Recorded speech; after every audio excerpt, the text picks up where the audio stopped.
So the first language outside of English that I've ever been exposed to within my life was whilst I was still at school. I would have been around 10, and everyone within my school, I graduated from quite a small school, and I also live in quite a small town within regional Western Australia.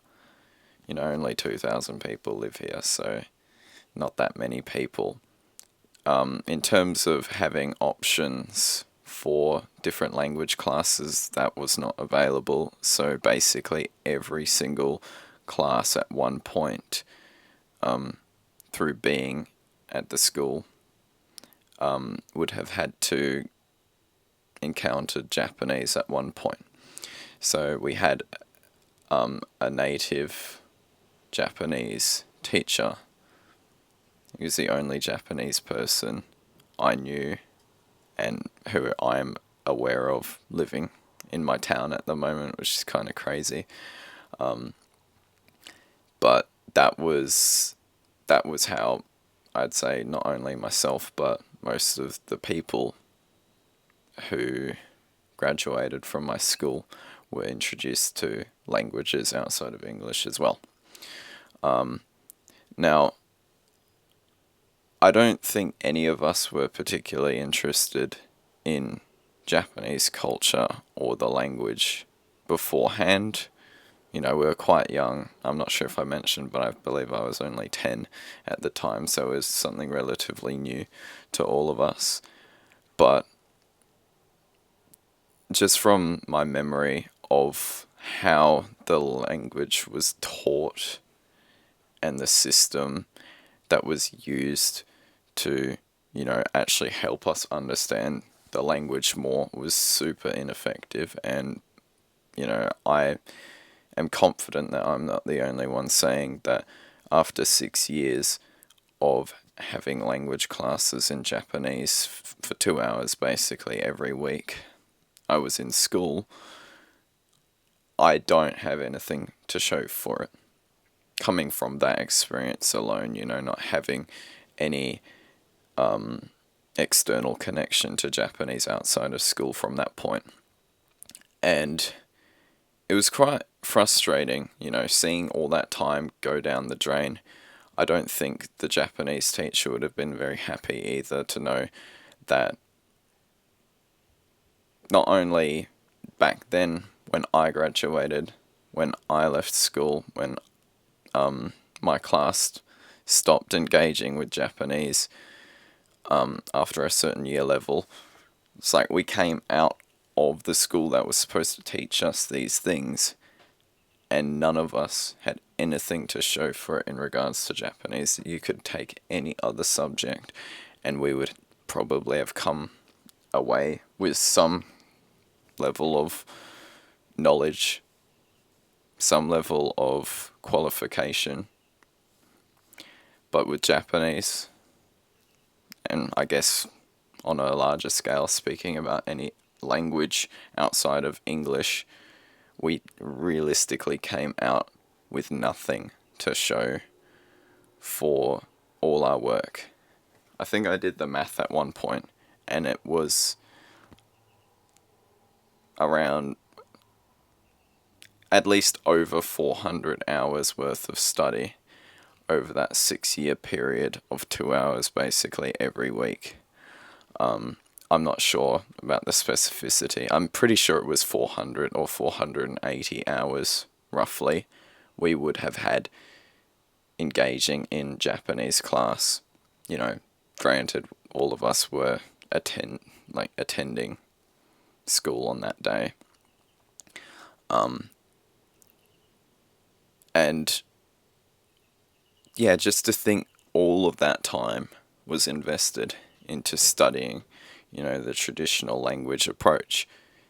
It really just made me, upon reflection, having my connections with languages once more outside of school, it really just made me reflect and go like, is this realistically how long it takes to acquire a language outside of English?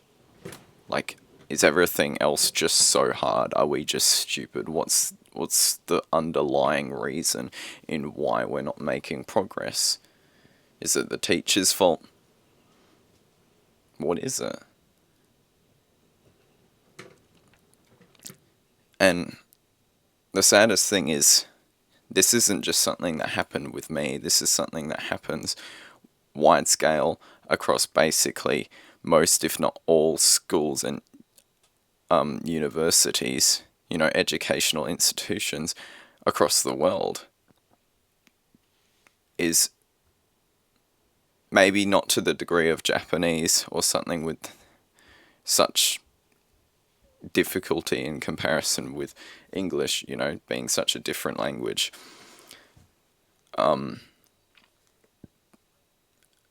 It's like, I genuinely don't know anyone in my life who has had a connection with language through school and been able to come out fully equipped and versed in the language, being able to speak to a conversationally fluent level, or basically reaching any of their goals, having anything to just show for the skill, show for all that time of investment, whether that be like what they wanted to do or whether that have just been a mandatory language class.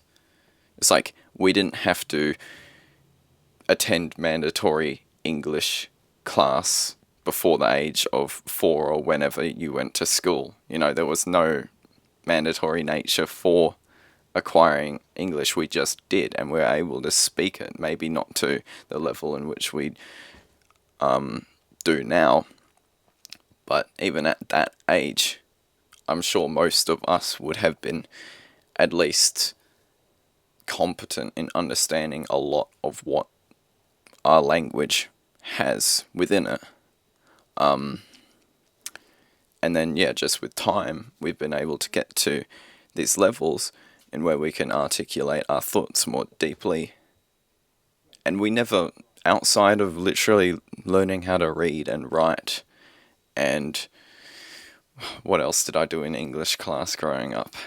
You guys will have to remind me in the comments section, because personally, I don't know, I'm sure it's a shared experience across the board. Outside of that, generally, I'd say we are quite competent in English. If we never even had English class, we might not be able to read as well, or maybe read at all. But would we still be able to speak to the degree in which we can today? Arguably so.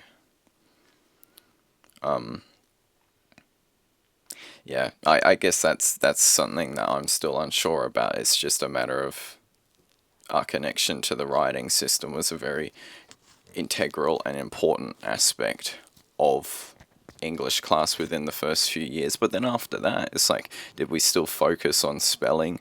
Did we still focus on the actual language, or do we start focusing on like writing essays or reports? At least for me, within high school, we weren't focusing on spelling after the first year.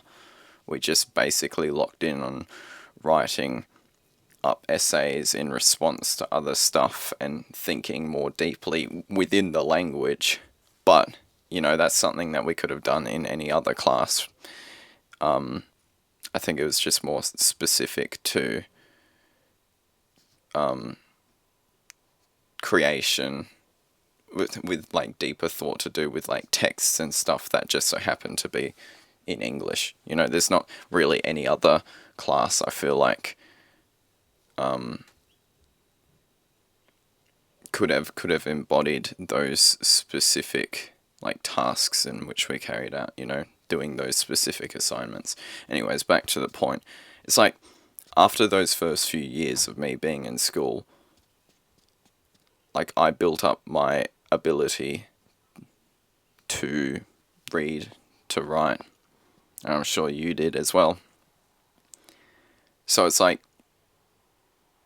we're able to develop that connection with English when we're really young. So then why, after 480 hours of having a connection with Japanese in the form of Japanese class? Why after 6 years of going to school, studying every week, do I have nothing to show for Japanese, at least coming out of school from that point? You know, because I went on to further my knowledge of the language, you know, just outside of the traditional language learning method, which I will touch upon in a second. It's like, why? Why is this not working? Are we the problem? Or is the method, is the fundamental way of teaching the problem? And I'm pretty sure most of you wouldn't really know what the answer is. And I didn't know what the answer was until I stumbled across a certain video on the internet about a year ago from this point, titled How to Acquire a Language and Not Learn It. Or I'm pretty sure it's titled that. I've referenced the video now 2 times and I still cannot remember the title word for word. Regardless, search those exact words up on YouTube and the video will come up. I'll link it in the description anyway because it's important. And my whole perspective towards language, as it just changed overnight. I remember watching that at like midnight or whatever. I was staying up binging YouTube, and this just so happened to be one time in where YouTube was truly giving me information that changed my life, changed my trajectory in regards to not only languages, but how I see my own capacity to realize and understand new information. In that moment, I had so many thoughts regarding just traditional methods we've become accustomed to within society in regards to studying other languages.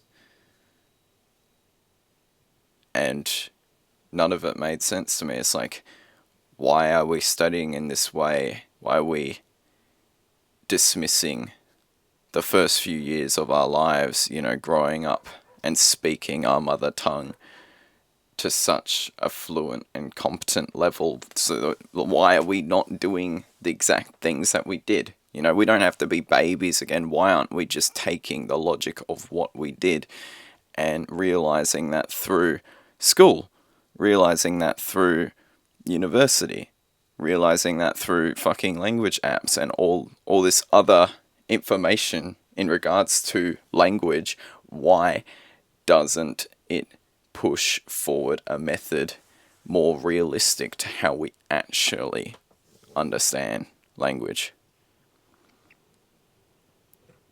Why don't we know about acquisition? And that's what it is acquisition. It's not learning, or at least for the most part.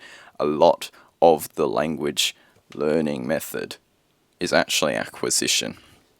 It's a subconscious process that we go through, getting enough exposure to important information, repetition, everything that can happen on a subconscious level that engages one or more senses.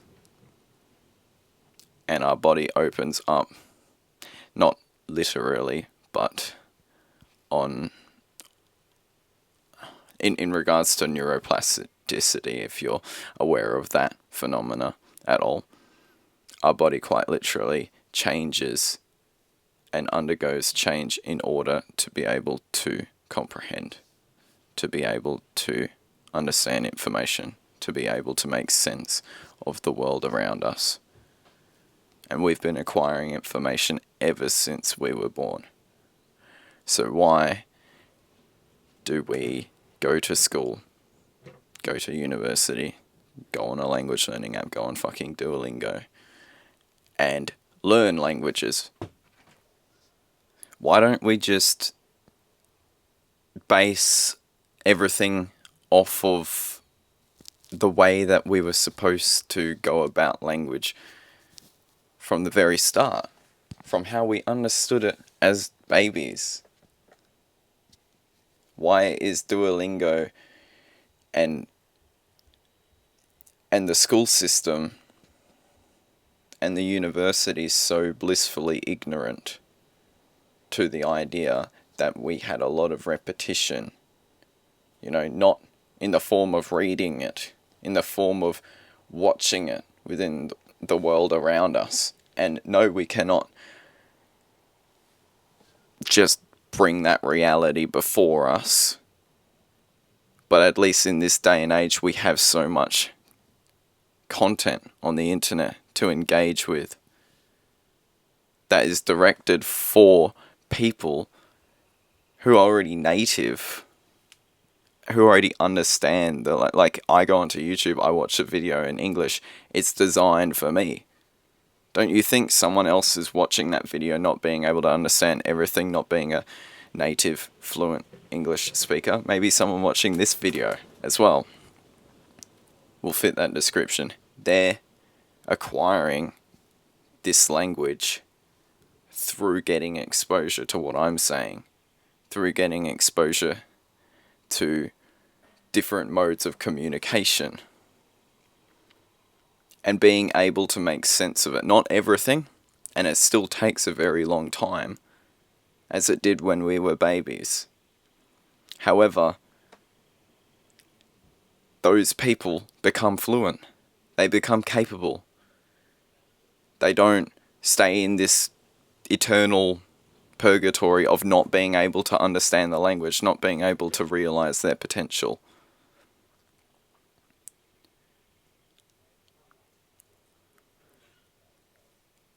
I don't know why our school systems and traditional language learning apps are so ignorant to acquisition. It doesn't make sense to me. So fuck them. We don't have to rely upon them to be able to assist us. We just have to be aware of how we acquire language. And as soon as we know that, we can get wherever we need to be in regards to our own language goals. We don't have to be perpetually fucked over by these systems that are just leading us in circles, you know, squeezing all the money out of us, making it feel like we're the problem, constantly pointing the finger whilst opening their left palm. Yeah, give us some more. We'll help you. You're stupid. Give us some more.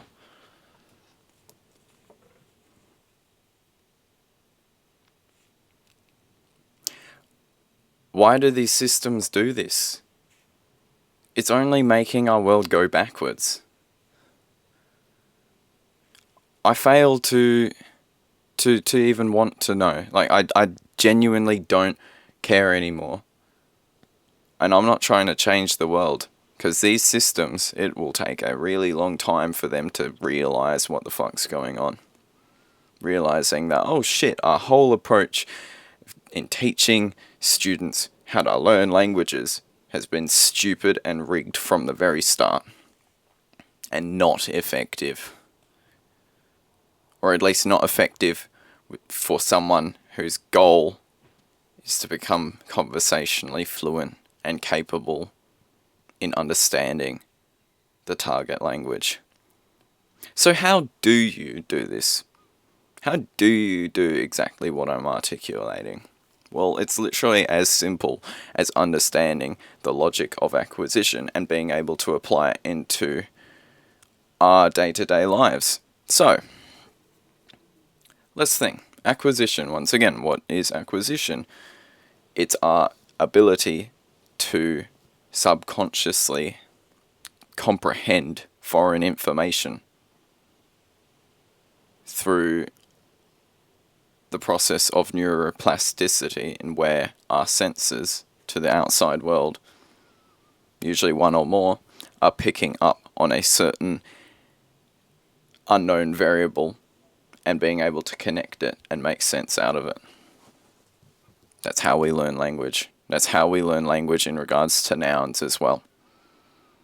Nouns are the best example I can give. I gave this example in another video, in my first video. Actually, I was holding a pen. But if I wave this in front of your face and you have no idea what this is, what is this? Oh my god, what is this? You're a baby. What is this? This is a battery, and specifically camera battery, but a battery to be as broad as possible. Say a baby is completely unfamiliar with what a battery is, what it looks like. Oh, what's this black box thing? I've never seen that before. Unknown variable in regards to the visual sense. You know, there's some confusion regarding it. And then emphasis is placed. Oh my god, what is this? Say the baby's already familiar with this is statements. It's had stuff waved in front of its face before. Oh, he's probably going to talk about what it is. This is a battery. The only thing the baby wouldn't know in that situation is what this looked like and the sound of battery. Those two unknown variables connected through both audible experience, battery, the word battery, you know, you can't unhear that unless you're deaf. Like, you quite literally can hear me saying the word battery. If that's foreign to you, oh my god, well then you're able to connect this foreign entity as well and make sense of it, acquire it per se. And sometimes acquisition will come fast, sometimes it'll come slow. It really just depends on what your mind, I guess, on a subconscious level deems important information to store. Because if it's not important, we will not acquire the information. How do we make something important? Well, we need to at least fundamentally be interested in the concept. So it's like, if I'm going to acquire information, I will try to make the process of acquisition as enjoyable as possible. How would I do that? Well, what does everyone do occasionally? Not everyone per se, but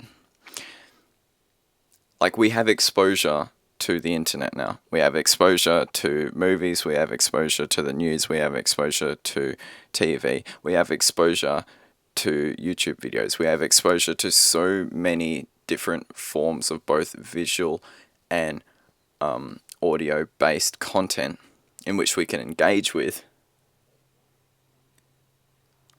and be able to understand the information.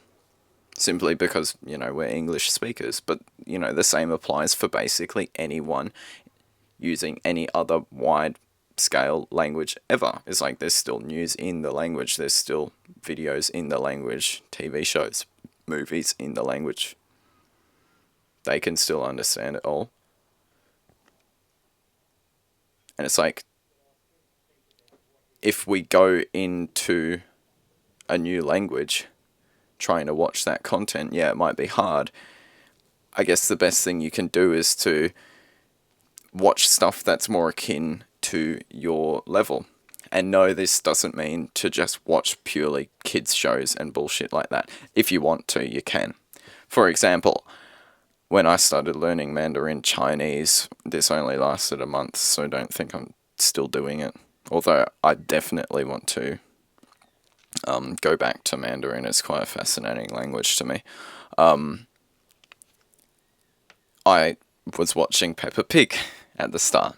It's very simple, very chill, and I was enjoying it. You know, I enjoyed the process. If I fucking hated the process, then I wouldn't do it. So I was able to leverage the fact that not only was I a beginner in Mandarin, I took that into account, so I was immersing in content that was easier for my level, you know, because what's the demographic of people who watch Peppa Pig? Usually they're fucking kids, you know. It's not like Shakespearean level crazy, over the top words that are never really used in casual conversation being used within Peppa Pig. It's basic language. It was basic in Chinese, and I was able to understand and acquire a lot of information super fucking fast. It was ridiculous, the amount of information I acquired within a month.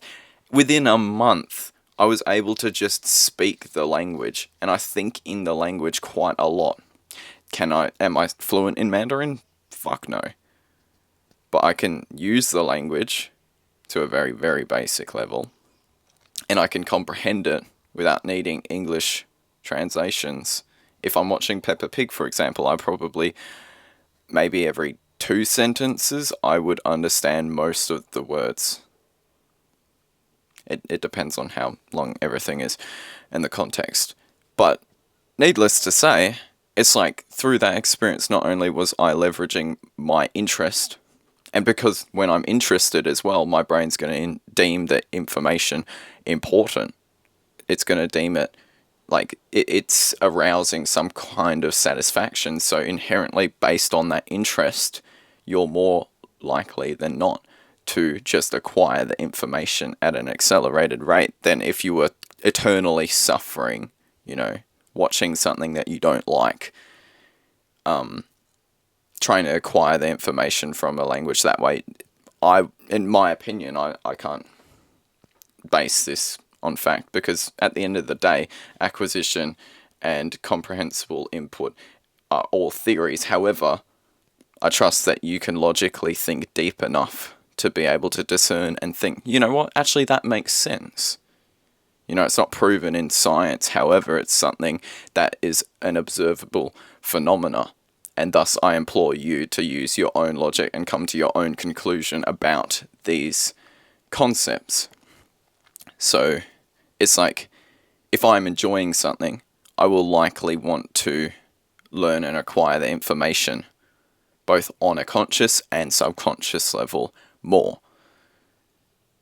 So I'm just getting more benefit out of enjoying. And, it's like, what's the point in acquiring a language if you're just going to hate the whole process? Because the journey is well and truly, like, the destination is only as valuable as the journey and how good it is. I swear I was speaking about this last night on call, and I was able to articulate that point a bit better than I did just then. But it's like, if the whole language learning process is bad, how do you expect yourself to enjoy the destination once you've reached fluency in the language, once you're able to converse with someone?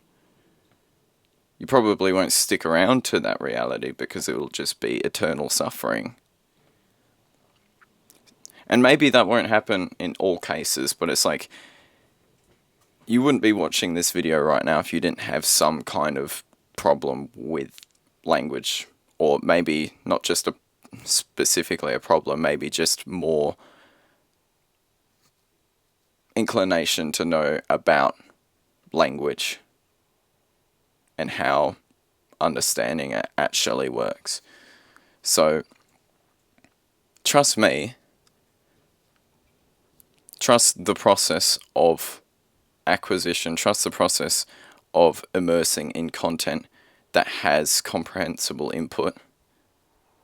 Not too crazy information that you're not able to understand at a beginner's level. At least have some semblance of reality to it. And I guess outside of that, I'll go more into tools over conceptuality. It's like, for me, when I'm immersing in this content that I speak of, I'll be using dual subtitle support. However, I don't always watch with English subtitles present. And I can look onto every word that's in front of me, and I can export that to become a flashcard later. And that's another really important part of the process, is being able to recall certain information. If you're not getting that consistent immersion, having a flashcard system in place is super important, because it'll eternally keep you consistent with the language. and consistent enough to immersion where certain words aren't slipping through the cracks. You actually have some kind of like system in regards to recalling the information that you've immersed in beforehand. You know, I basically just in the matter of a click of a button am able to create a flashcard, and there you go. Very simple for me. So just for further context, the videos that you've been watching up until now they were recorded actually 2 days ago, and I didn't expect to release a separate video yesterday covering my use case of the tool Migaku and how I use it to, assist in the whole immersion acquisition journey. So instead of talking about that topic further, I'll just point you towards that video. Because up until now, I'm sure you understand the points that I've brought up in regards to acquisition and the logic behind it. So I'm sure by now you can at least somewhat trust the process enough to where you've been watching this video up until this point. Outside of that, personally, I'm not really sure what else to expound upon. Maybe it's just because, this is 2 days in the future arc from the point where I recorded the videos prior. But yeah, basically, I just can't really understand why traditional learning methods and language learning apps kind of drive you away from the whole idea of acquisition. It's just about realizing everyone's capacity for acquisition. And also one reality is that upon being able to converse in different languages and stuff, like there's this really interesting social stereotype that if you're like bilingual or something, that like you're just like, oh my god, you're so smart, all this. It's like, not exactly, because every one of us has the ability to acquire our mother tongue or any language spoken to us for a long enough period of time, and where like it's put into acquirable terms. I'll go back to like the baby analogy that I was making. It's like when babies are spoken to when they are young, it's like the parents make sure to dumb down their language in order for certain words to stick out. There's a reason why parents go mama, dada, or daddy or something. They elongate the sounds so the baby has like more exposure to those sounds and are able to, on a basic level, maybe identify like pointing the finger, if like that's never been like a concept that the baby's aware of before. And you never even have to think about acquiring knowledge of how we communicate on a gestural level ever again, because we've kind of established that it across cultures and in certain different languages, I'm not sure where it is, but like if you shake your head like this, no, in English, it means actually yes, and then vice versa. Or like, I don't know what it is. I just heard that is within like maybe, no, I'm not even going to guess, but there are differences depending on where you go. So yeah, you'd probably have to adjust to that depending on the gestures. For example, when I went to Thailand, and every time I'm conversing with people in Thailand, I'll do a subtle Y, which is how you say hello to each other. And then obviously, sawadee krap. That's how I'd say hello. But yeah, you kind of just do like the small Y, which is the gesture of greeting someone else and just showing respect. Yeah, and it varies across cultures. So that's one thing that maybe that's one thing that if you see that, like, you don't have to be like, oh, and like really consciously learn how to do that. You'll just observe it so much that you'll start doing it for yourself if you're in the same position that like I was, for example, when I was in Thailand. Or like if you go traveling, you'll just, this is acquisition. It's still acquisition. Just because it's outside of the spoken language doesn't mean it's not acquisition. It's still the process of acquisition because your mind registers these same movements with the concept of greeting someone else, and you're just able to understand it and then start to replicate it in real time relatively quickly. Does that make you smart per se or gifted? Well, no, not exactly, because everyone is capable for acquisition. And the thing is, I don't think you can really change how other people think about language learning unless you give them the whole ass rant that I'm giving you right now. So, whether it be a good or bad thing, you kind of get like that extra social status from being at that fluent level. And yeah, that's a bit of an unrelated discussion though. Basically though, once again, it's just about understanding acquisition and how it differs from specifically how the traditional language learning approaches will go about teaching the language. They literally speak in English most of the time. It's like, how are you supposed to acquire the language if the teacher's just speaking in English, explaining, only doing explanation of grammar concepts and stuff that you already don't care about? You know, there's less stimulation, there's less of a drive to... If I told you to watch a fucking grammar video before you've even started to immerse and build a fundamental interest with the language, you'll probably not like it as much. When it's more relevant to your situation, when you've actually immersed in shit and you're like, oh, I really want to know what that is. Like, there's an actual burning drive behind that. So, it's almost like school, or at least for me, because I can only really speak on my own personal experience. However, I do know this to be a widespread issue from country to country, and particularly within English-speaking countries, how we treat the whole process of language learning. It's just very unintuitive. It's not interesting. It demotivates you. It almost just challenges you for the fuck of it, and it's less effective anyway. It's such a waste of time, you know?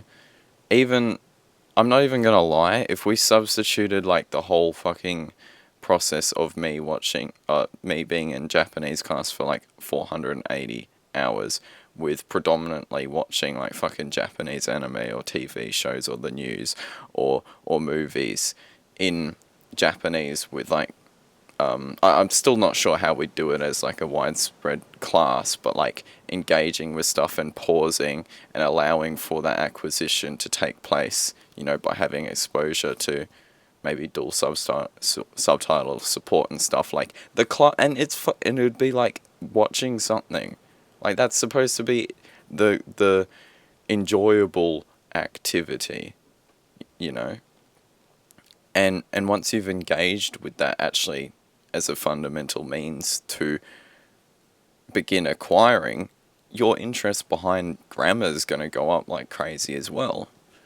So I don't understand. It's like schools and universities will teach grammar, a lot of it, and the way they have the approaches to vocabulary is also really unintuitive.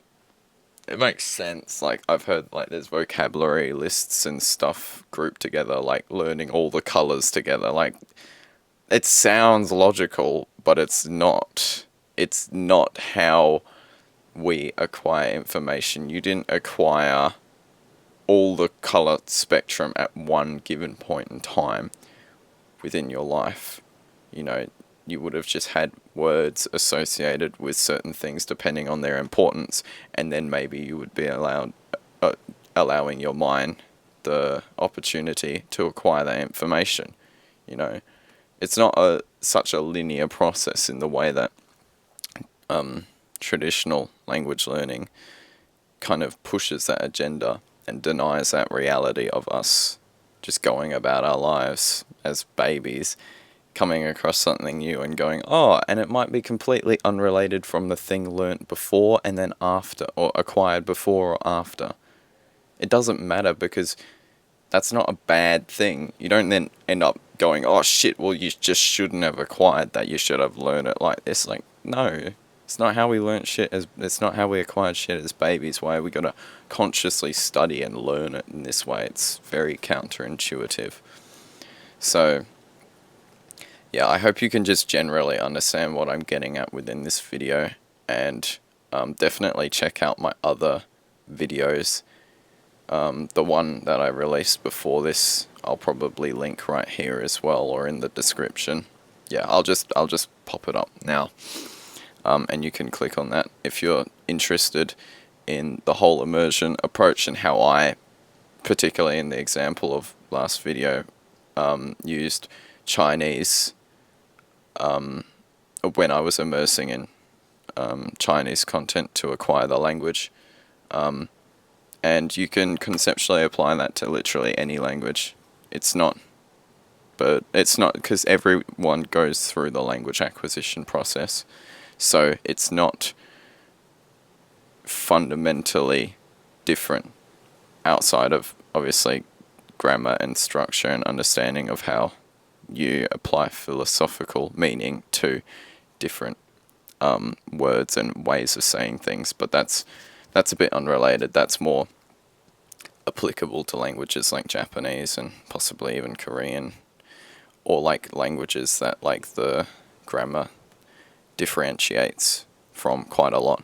But it's just literally the advice that I can give to be as conceptual as possible, and what I've done to assist in my own personal language acquisition journey is to just immerse in stuff that I enjoy, immerse in stuff that is maybe slightly above my level N+1 kind of mindset. If you've never heard about that, you can check out my other videos. I kind of go into that. Basically, it's just the idea of most of what you're getting exposed to being comprehensible within like one given sentence or something, and then there being a new element introduced. So if you're watching like a kid's show or something in the language, like me with Peppa Pig, basically every sentence becomes N+1.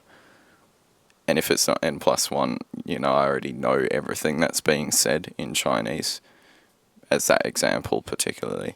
But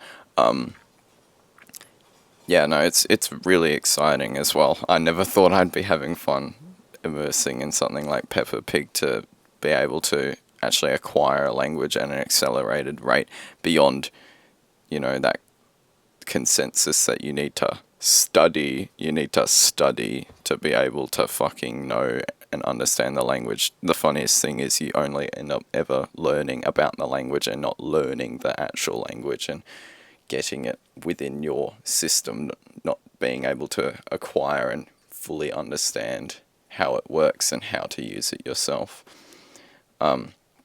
So yeah, this is just the basis of everything, is getting a shit ton of input, and then if acquisition is a problem for you, if you're not able to acquire new information because certain grammar rules are just too convoluted for you, then watch YouTube videos about it. Literally search up about the certain thing, or maybe like you can just search up beginner grammar concepts within, and then whatever your target language is. But yeah, it all depends on your target language. If anyone's actually currently pursuing languages and want some more help, just tell me or let me know in the comments section down below, like what language you're thinking of studying, or if you're already studying a language and want to switch over to immersion / already immersing in content to acquire information, to acquire language. Like if you have any inquiries about the specific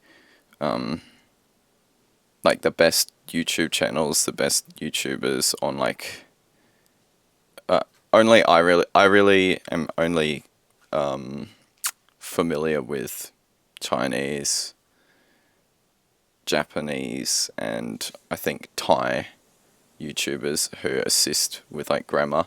But if you guys let me know in the comment section down below, I'm sure I can look into it for you. and give some suggestions, maybe in future videos or whatnot, if you're struggling to find like a reliable YouTuber in your target language. I just want to help you guys. So yeah, I'll just end the video here. I rant a lot as it is, so I don't need to just throw unnecessary ranting on top of this. Hope you enjoyed everything. If you liked the video, please like, or do whatever you want to show appreciation. Subscribe if you're interested in more content like this.